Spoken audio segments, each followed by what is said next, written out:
Et donc, la parole est à Madame Marie-Josée Allemand pour le groupe socialiste et apparenté pour 5 minutes.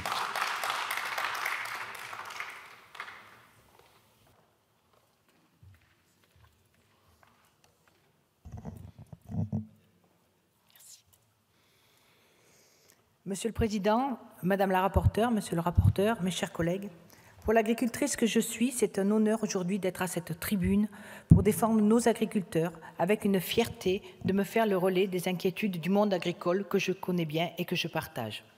Cette inquiétude, c'est d'abord celle de la concurrence déloyale abyssale à laquelle font face nos agriculteurs et qui ne sévit de la sorte dans aucun autre secteur de l'économie française.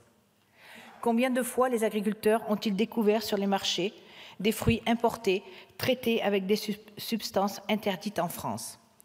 On estime ainsi que jusqu'à 25% des produits agricoles importés dans notre pays ne respecteraient aujourd'hui pas les normes qui s'imposent pourtant aux producteurs français.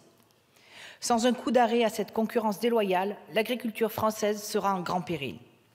Sur certaines productions, la tendance est déjà largement engagée, puisque par exemple, près de la moitié du poulet que nous consommons est déjà importé, contre 25% en 2000. Cette proposition de résolution vise tout d'abord à dire à nos agriculteurs que nous n'admettons aucune ambiguïté face aux excès du libre-échange qui dérégule et fait souffrir le monde agricole français. Dans ce contexte, notre position est et a toujours été constante, celle de l'opposition à l'accord du Mercosur. Il ne remplit aujourd'hui aucune des conditions démocratiques, économiques, environnementales et sociales que nous sommes en droit d'attendre d'un accord de libre-échange.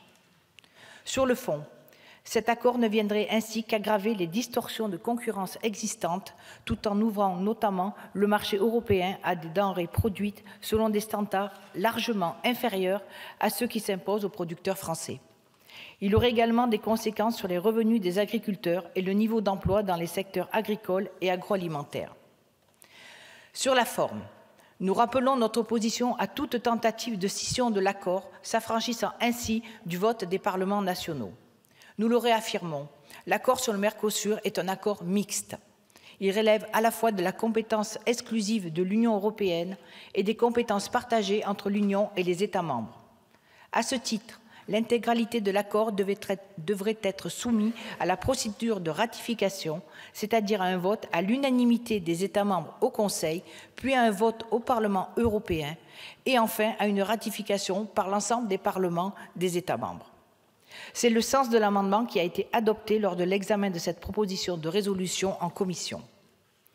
Mais cette proposition de résolution n'est pas seulement un texte d'opposition. Elle se donne également pour objectif, et c'est tout son mérite, de formuler des propositions qui esquisseraient un chemin pour améliorer durablement la situation du monde agricole. Et je tiens à cet égard à remercier mon collègue Dominique Potier pour son travail de longue date sur ces questions. Voici quelques propositions que nous formulons. Nous proposons tout d'abord de généraliser le recours aux mesures miroirs afin de garantir que les produits importés respectent des normes de production conformes aux exigences européennes. Plus large que les clauses miroirs, les mesures miroirs sont des mesures intégrées dans la législation européenne qui permettent d'appliquer les normes européennes aux produits importés de l'ensemble des pays tiers et non aux seuls pays liés par un accord de libre-échange.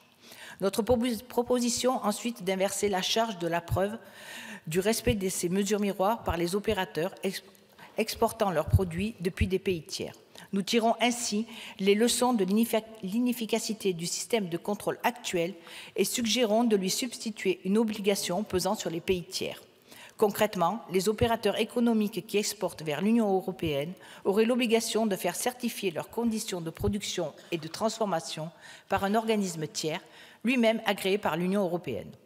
Nous souhaitons ensuite imposer des limites résiduelles égales à 0 pour les produits phytopharmaceutiques déjà interdits au sein de l'Union européenne.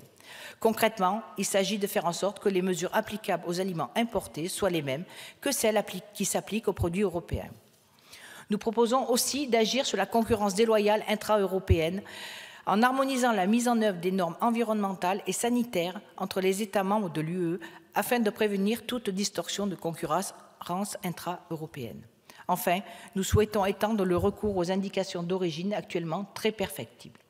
En effet, l'indication de l'origine n'est, à l'heure actuelle, applicable qu'à un nombre limité de produits et seule l'indication UE ou non UE est considérée comme conforme au droit européen. Je ne doute pas que notre Assemblée saura trouver un large consensus sur cette proposition de résolution. Je vous remercie. Merci. La parole est à M. Jérôme Nury pour la droite républicaine.